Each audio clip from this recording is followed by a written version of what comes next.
We have to find a way to talk and have dialogue and be tolerant between other views. You have to have open dialogue, and that's where free speech is so important. Consent's a very important thing, and today in the Me Too movement, it's been very important because I think it's really opened up a lot of eyes. I think we should get away from this hookup culture and get back to relationships, because when you have a relationship, you have that communication, you have that connection. If you committed sexual assault, it doesn't matter when it was, you should be held accountable for that. However, we have to make sure that we actually make sure they committed sexual assault, and we have to make sure that all allegations are verified. So put in these programs thinking that it'll help everyone, but what they forget is that the pathway to hell is paved with good intentions. And I think that's what this whole movement is all about anyways, is trying to be open to ideas.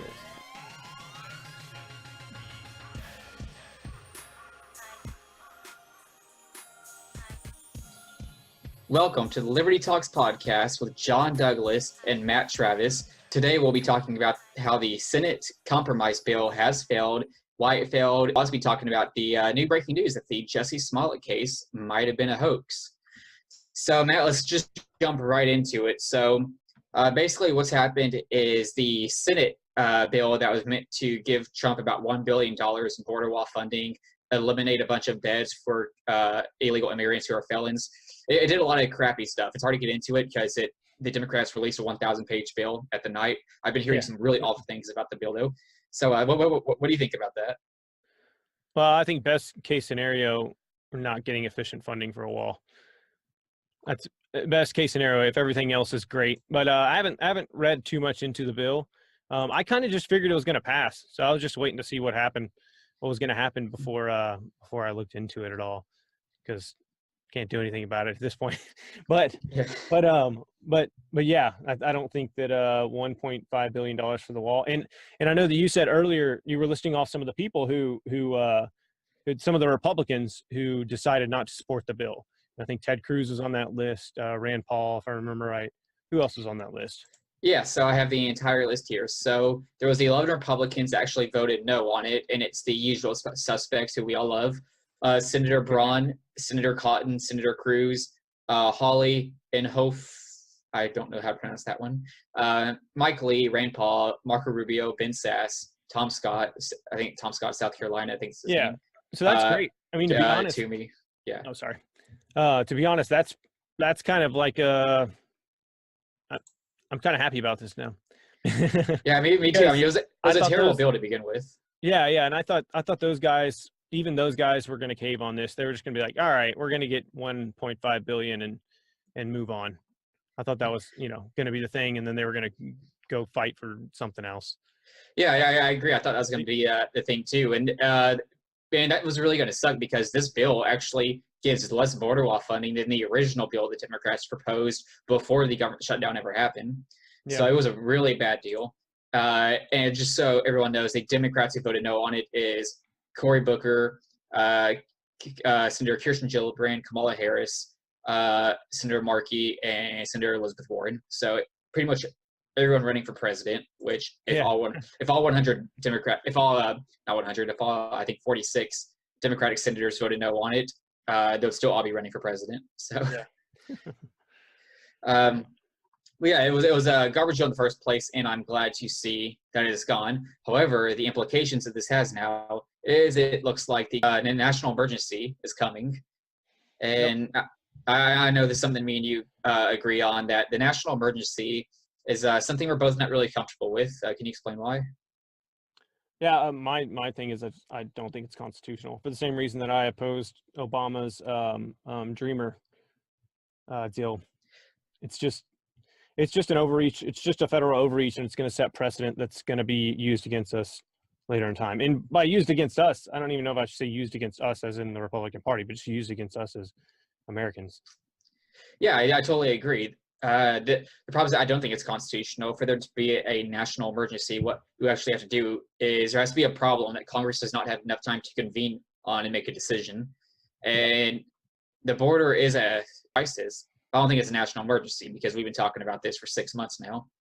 Yeah. And Congress is refusing to do anything about it. So it's hard to say this is a national emergency. And I also agree with your sentiment that if we use national emergency powers, that the Democrats will come and use it for their own national security, and their own priorities by calling for national security, such as they're going to say that climate change is a great national security threat. In 10 years, the world's going to be destroyed, like Alexandria Ocasio-Cortez said it. And therefore, we need to declare national emergency and raise taxes to 100% or some stupid thing like that. Yeah, and one of the things that I was surprised by this Trump presidency, because I didn't vote for him in 2016, but as far as things go now, I probably will be voting for him, depending on what happens over the next year. But one of the things that I was surprised by was the fact that he was not necessarily removing a lot of power from the executive branch, but he was removing a lot of regulations and not power in a sense that they had in certain areas. So this would be a big blow to my current Trump high. Yeah, I mean, this is the last thing we need. More executive power, because we don't already have enough for that. I mean, honestly, when the founders drafted the Constitution, if you read the Federalist Papers, and really the Anti-Federalist Papers, I should say, and all the Anti-Federalists who wrote anonymously, they never actually talked about the executive. No one thought the executive was going to be the most powerful branch of government. They all thought it was going to be the legislative branch. Yeah. And it's really interesting how the executive has become the most powerful because of the legislative branch, because they're always passing off their duties to the executive. And so, yeah, it really is disheartening to see Trump drastically expanding the power of the executive branch to the point where he can go around the legislative. That's to me, I think it's really dangerous. Yeah, it's I get the same feeling I do whenever I see Congress pass laws that are very vague or ambiguous, that just give the government, because like you said, our founders, they thought the legislative branch was going to be the most powerful, and on top of that, the point was for there to be a struggle of power. The point was for the president not to want to give up his power, and the Congress not to want to give up their power, and the judicial branch not to want to give up their power, and there to be a fight. And right now we're seeing, well, not just right now, over the past 100 years, there's slowly been eroding away at the will of the legislative branch to say, no, that's our job, you don't get to take our job, is exactly being eroded away. I think this is why we need term limits. The reason why the legislative branch throws power over to the executive is because they want to win re-election, and they know if they have to make hard decisions, they're probably going to lose re-election. This is why I think term limits could be very beneficial, because one, it will stop ambition, it will stop career bureaucrats, but most importantly, it will actually, I think, give more power to the legislative branch, because they're going to be more willing to use their power and to take power back from the executive. And Yeah, I'd like to see that. So speaking of term limits, if I remember right, I know they've tried this a few times, but I think I read recently that Ted Cruz and a few others are sponsoring a bill to try to get term limits again. Do you have you heard anything about that? Okay, just a note. I work for Ted Cruz, so what I can say is very limited. So, that's right. Yeah, I've heard lots of things about the bill. I know this was proposed, I think, in 2009, of right after Ted Cruz was elected to the Senate. So yeah, this is something they've been proposing for a long time, and the overwhelming majority of Americans agree with it. I think it's over 70%. Whether it gets passed, I doubt it. You need 3/4 of the House and Senate to pass a constitutional amendment. Yeah, and I don't see that happening. Yeah. So are they? So it has to be. Yeah, that's right. It does have to be a constitutional amendment in order for them to get this. Yeah. So that's not going to happen. Yeah, I'm very skeptical of it. I wish it would. I wish it would. I know people like Dan Crenshaw have promised to do everything they can to get term limits, but I think the only way you're ever going to get stuff like this is if we have a convention of states. But yeah, getting back on topic a little bit. When Trump declares a national emergency, I think it is going to be a total overstep of his power. It's going to get struck down in the courts. And so here's the thing. Well, do you think it will hurt Trump when it gets struck down in the courts, or do you think his base is going to say, "Well, he tried"? No, I don't think it'll hurt him if he gets struck down in the courts. It'll hurt him if he doesn't get wall funding. But even then, I don't know if that'll hurt him that much, because the left has gone so insane. I don't know. It's like I mean, this is kind of anecdotal evidence, but I don't know a single person that didn't vote for Trump that now in 2020 is saying, I'm not going to vote for Trump again. And I don't know, well, by a single person, I mean a single like conservative, somebody who's traditionally conservative or generally conservative, not Right. not somebody that's on the left. But I do know everyone that I know who didn't vote for him in 2016 that is conservative, I'm now going to vote for him in 2020. And I don't know a single person that voted for him in 2016 that's now like, I can't vote for him in 2020 if X, Y, or Z happens. I mean, that's something I felt too. A lot of people I know who didn't vote for Yeah. Trump will be voting for him now because they think he's done a better job than they expected. But yes, I agree with you. I don't think it's going to hurt him that much when the court strikes down this national government. And the sad thing, though, it all speaks sort of victory for the Democrats. And so that leaves the next question: will it actually help or hurt Trump in 2020? And I think it's a little bit harder to answer. What do you think? You mean as far as the national emergency getting shot down, or just in general him not getting funding for the wall? Or A little bit of both, because the way I see it, Trump's base can either say, well, he tried his best, he even did a national emergency, is because the Democrats are obstructionists, which I think is probably more likely. Or they say, well, Trump broke his promise, he didn't give us our wall, he could have got this on the first week of his presidency, he could have gotten it when he had 2 years of nothing but Republican rule and he wasn't able to do it. So screw that, I'm not voting for him now. What do you think is more likely? I think the Trump crowd is probably more likely to blame the Republicans in Congress and put a lot of blame on them, and then still go out and vote for Trump, which means they're going to vote down ticket for the most part for everybody else, even if they blame them for not getting the wall funding. I mean, not that you won't have some that won't vote for Trump because that's the only reason they voted for him. That is the case with some people, but most people, it wasn't just the wall. It was that in general, he just, they say that like he spoke plainly, but really it was just that he wasn't afraid to say something offensive whenever everybody else on the Republican side was super terrified of just saying the slightest thing. That's wrong, true. so. And I would disagree. And that's still Trump. That's still Trump today. Yeah, Like he still that's what he does. When his State of the Union address, it is speech no paso. That was peak Trump. Yeah. I would disagree with you on the idea that Republicans will vote. Will be angry at Republicans in office. I think since Democrats are in office now and this failed, that does give them an excuse to blame Democrats, which we like to do more than blaming Republicans because Democrats are the opposition. So I partially agree with you. I just think that's gonna be the biggest difference. But we're gonna have to see what happens. The national security declaration will happen soon if it hasn't already happened by the time of the release of this podcast. And regardless of the border issue, you also have the fact that the left has just lost its mind. Like they've went from being unreasonable to being completely insane people. Yeah, that's absolutely true. I mean, not that you'll get a lot of leftist conversions, but you're just not going to get a lot of people that are going to go, I'm willing to risk it with that psychopath in office, right? That's kind of how I feel. Like even if they're really pissed about the border, in the end, they're still going to be like, I'm not willing to vote for someone who thinks it's okay to kill somebody while they're coming out of the womb. So I totally agree. I was actually talking about this with Michael just the other day.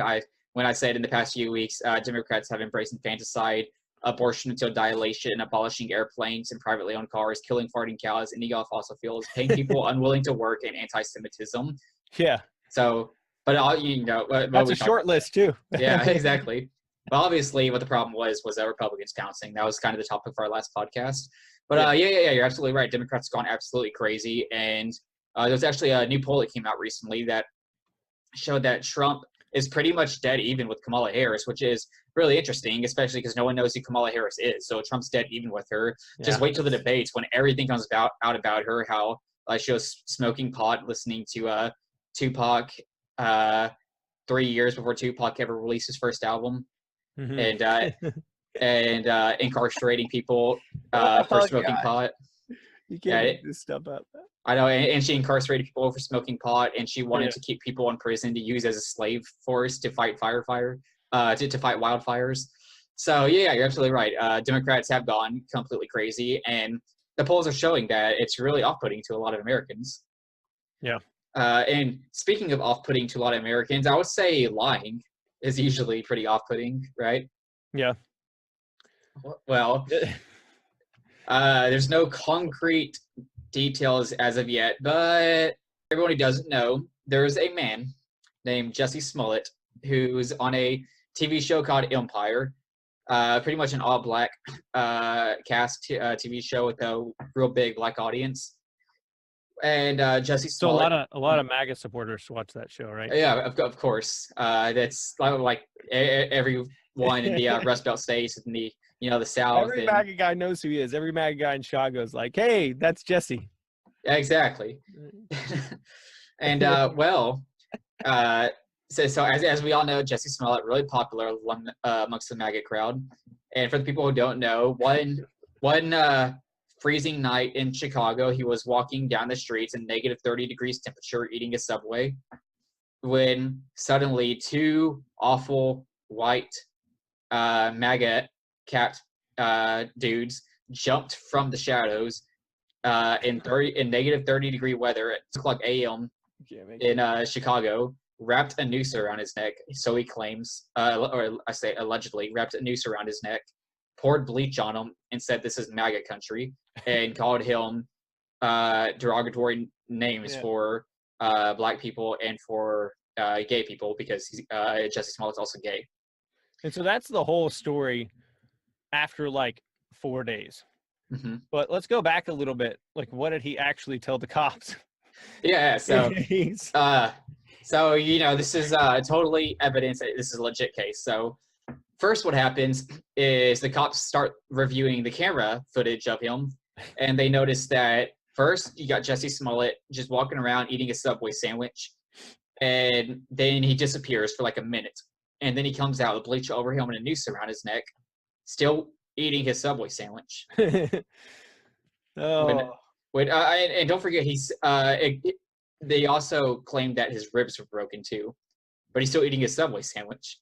Yeah. And so he walks all the way to his hotel with the noose around his neck, and then calls the police. And when the police get there, he still had the noose around his neck. And he didn't tell him about the MAGA country comments. Yeah, he didn't say anything about that first. They came out later, and then so the police are doing their investigation, and they say, "Can you give us any more details?" He said, "Yeah, I was on the phone with my manager." And they said, "Oh, great! Can you hand over your phone records so we can view those?" He's like, "No, you can't have my phone records." Like, why? Yeah. Like seriously though, why? If you claimed you got attacked in a hate crime and they did these terrible things to you, why would you not turn over your phone records? Yeah, there's no reason not to. Yeah, and so there was a lot of skepticism from the start, and this is a good rule of controversies like this. Wait a day, just a day, yeah, before you decide to condemn everyone. But of course, seems like we Democrats learned that with the Covington incident. But yeah, you would think so, but nope, we have not learned it. Here's proof we have not learned it. So this has all happened after the incident. So this is from Kamala Harris. This quote, "This was a modern day lynching." Cory Booker, quote, "The vicious attack on actor Jussie Smollett was an attempted modern day lynching." Attempted modern day lynching. Mm-hmm. Nancy Pelosi, quote, "The racist, homophobic attacks on Jussie Smollett is an affront to our humanity." AOC, quote, "This attack was not possibly homophobic. It was a racist and homophobic attack." Bernie Sanders, quote, "The racist and homophobic attack on Jussie Smollett is a horrific instance of the surging hostility towards minorities around the country." Senator Gillibrand, a lady who has no positions except everything that you need her to be, quote, "We are all responsible for condemning this behavior and every person who enables or normalizes it." So I have probably over 50 quotes from Democrats here, all condemning this, coming out saying that this is evidence that we live in a deeply racist country, and blah, blah, blah. I have probably 50 quotes here. Well, today's a bad day for them, or not really, because they're Democrats, so they're protected by the media. So they're not going to be held accountable for this, but it turns out that ABC 7 and CBS Chicago, that was the ones, right? So they both came out and said that they now have evidence that this entire thing was a hoax. And the reason it was a hoax was because apparently the police actually raided a home, the two suspects who apparently committed this hate crime. And it was two guys who were of African descent and were on the show Empire with Jussie Smollett. I didn't know about that part. Yeah. So that's the house the police raided. And so ABC 7 and CBS Chicago both wrote reports, breaking news, saying that the entire thing was a hoax. Now these are far right wing networks. Of course. Right? Yeah, it's very far right wing. These are also MAGA networks as well. Of course, CBS, ABC, two very right wing outlets, just like InfoWars, just like Breitbart, just very pro Trump. Not really, they hate Trump.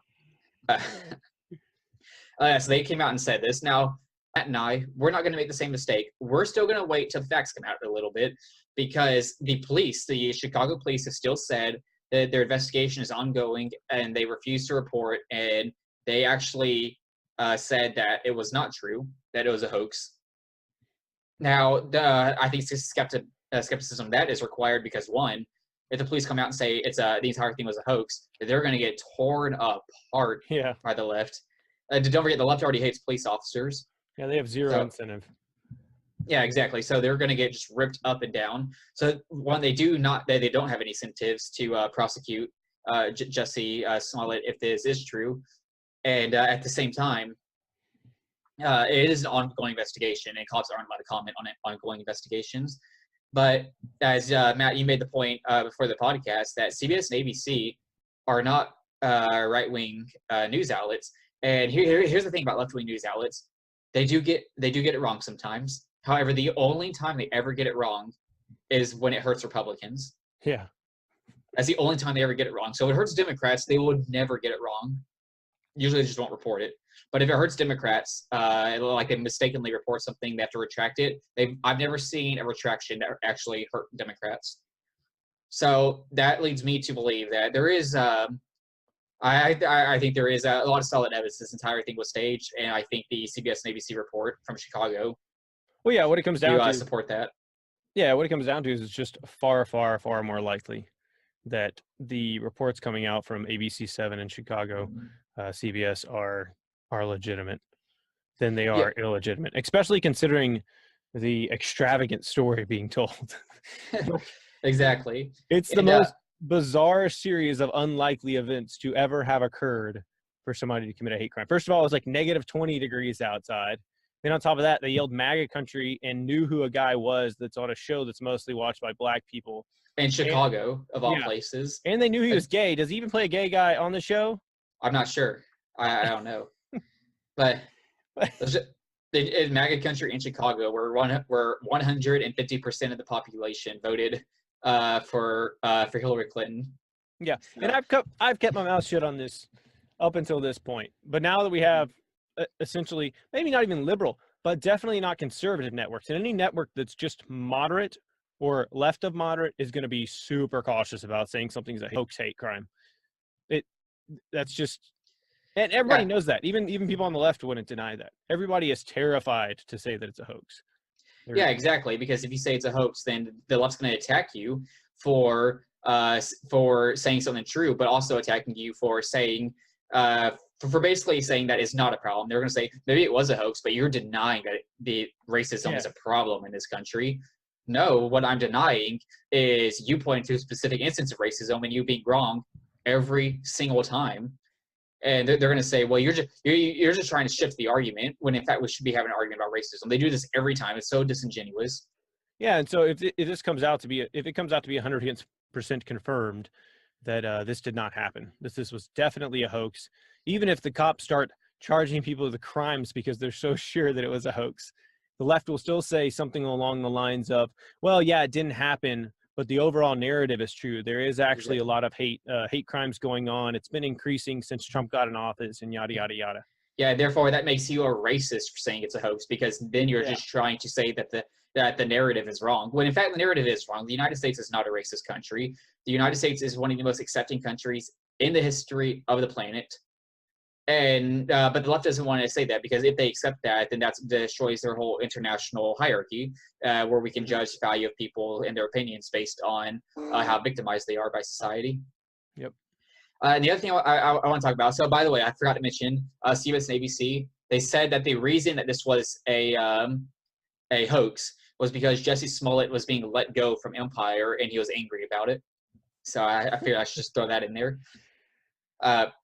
But So is he actually is that part confirmed? Do you know that he's being let go from Empire, or well, I as guess you only know, time will tell, or Well, maybe they won't fire him because then they'll be afraid to fire him. of course, it'll be like Colin Kaepernick. Yeah. Well, as you know, I am an avid watcher of Empire, Oh. as in I've seen commercials for it 6 years ago. So I don't know what any of the roles are, if anything, if any of that's true. So that, yeah, I want to know that. But what I want to talk about is if it is true, how bad, really, just how awful of a person are you if you're willing to really try to hurt the country and set it ablaze, and really hurt race relations in this country just because you're angry that you got let go. Like, if you do that, I think, one, that's just evil, and that makes you a terrible and awful person. Yeah, and it shows that there's really not any racism, or there's not any significant amount of racism happening in America today, because not only do you have to fake the crime to show that it happened to you, but also, like, I could find people being racist for you. It's not there's 320 million people live in this country. I could find someone that's being racist towards a black person. You don't need to fake something. So the fact that he would go to the extent to fake something means that he doesn't even think that he could just find a case to advocate for.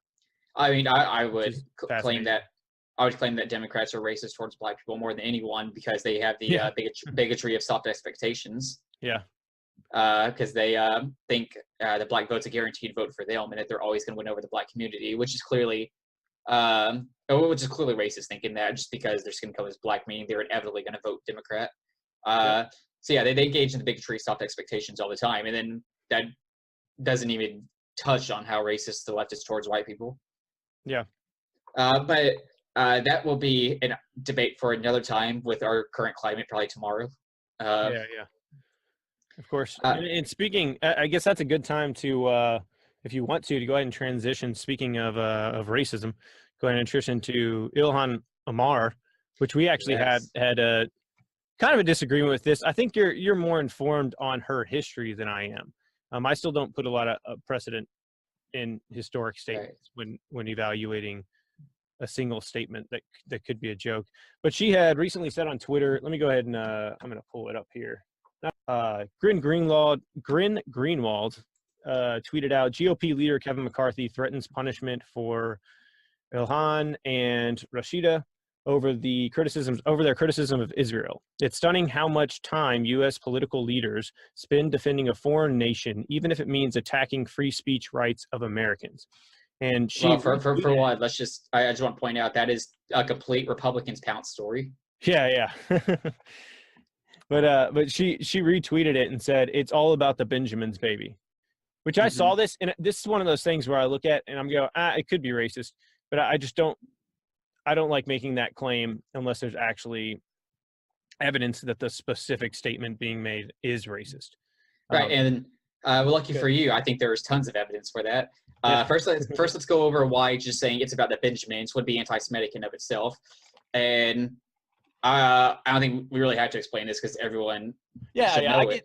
I get where that comes from. I think everybody knows why saying it's the Benjamins might be racist, but it's the same thing as like, oh, let me think of a term.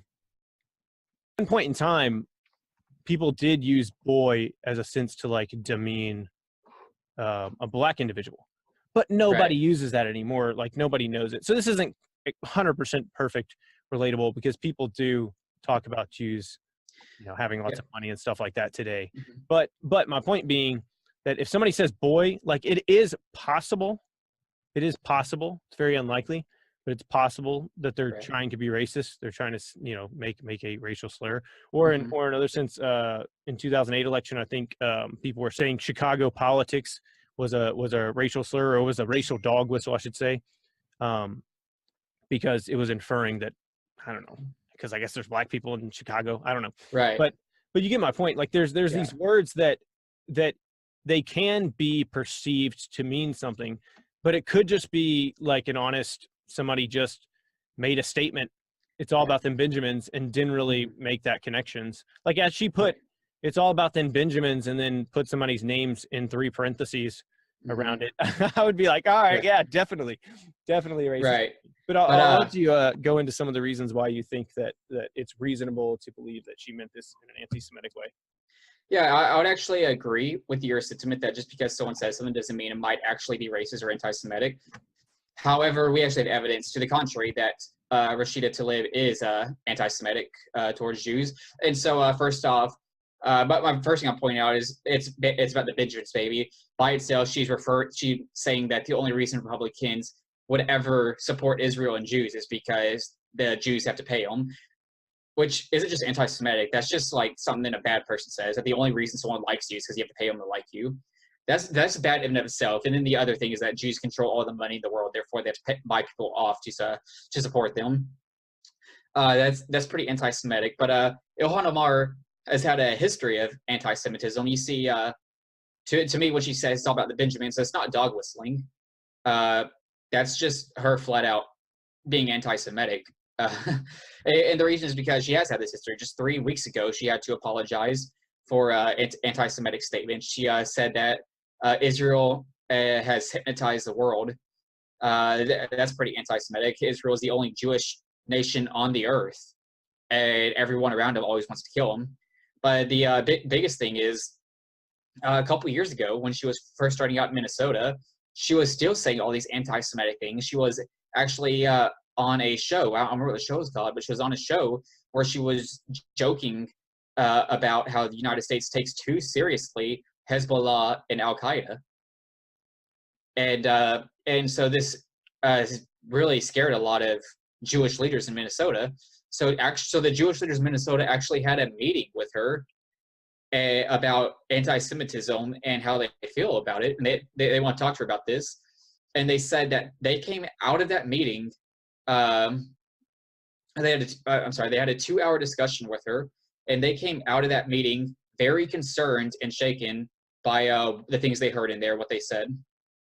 And and the other thing is that the way we know this was anti-Semitism is her apology that came just a few days later, her non-apology, because she said, well, when people asked her, they said, "Who are you referring to that pays conservatives money?" She said AIPAC, which actually does not pay people money to a lobbying group. AIPAC, the amount of money AIPAC pays politicians is almost negligible.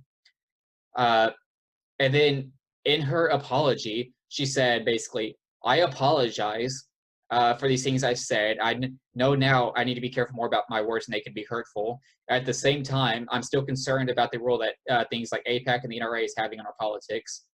So basically, I'm sorry I said that the Jews are paying people off to support them, but the Jews are paying people off to support them." That's pretty anti-Semitic. I mean, when you have a history of it, I don't think we can say in good faith, well, maybe she didn't mean it.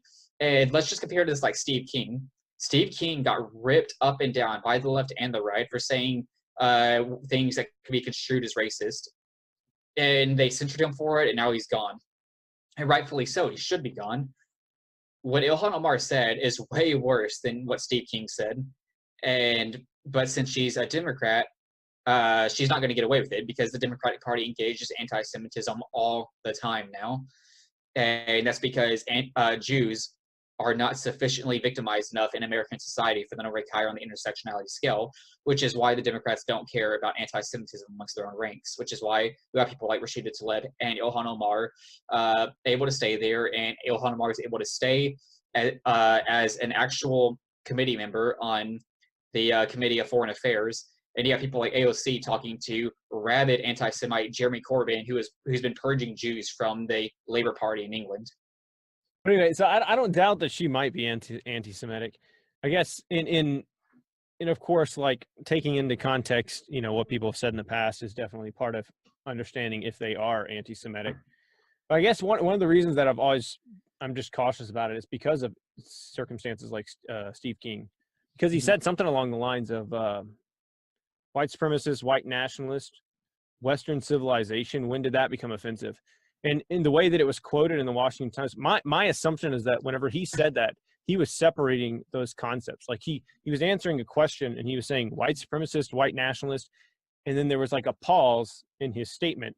Western civilization, when did that become an offensive term? So he was referring specifically to Western civilization, is my assumption, because it's not as much as people want to act like Steve King is racist. It's not in line with his character and the things that he said in the past. The things that people have said he said in the past that were racist were not racist. So that's why I'm always weary of, not necessarily they said this in the past so they're racist, but they said this in the past that was racist, therefore what they said today was racist. That's why I'm always kind of weary of that, because I don't know, especially when I don't know much about where people, what people have done or said in the past.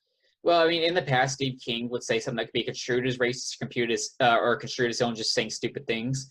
And I think that's not what I took away when I heard Steve King's quote about white nationalism, racism, Western civilization. To me, it sounded like he was implying that white nationalism and racism was a part of Western civilization, which is racist and untrue at the same time. Western civilization is not at all about racism, white nationalism. It's about ideas of life, liberty, and property, and about morality and things like that.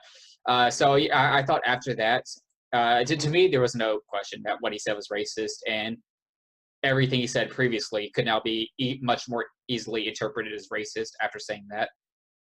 But Ilhan Omar, what she has said in the past, can't just be like interpreted as anti-Semitic. It is anti-Semitic, and I think most people would agree with that. I mean, if you see her comments, that they are explicitly anti-Jewish and anti-Israel.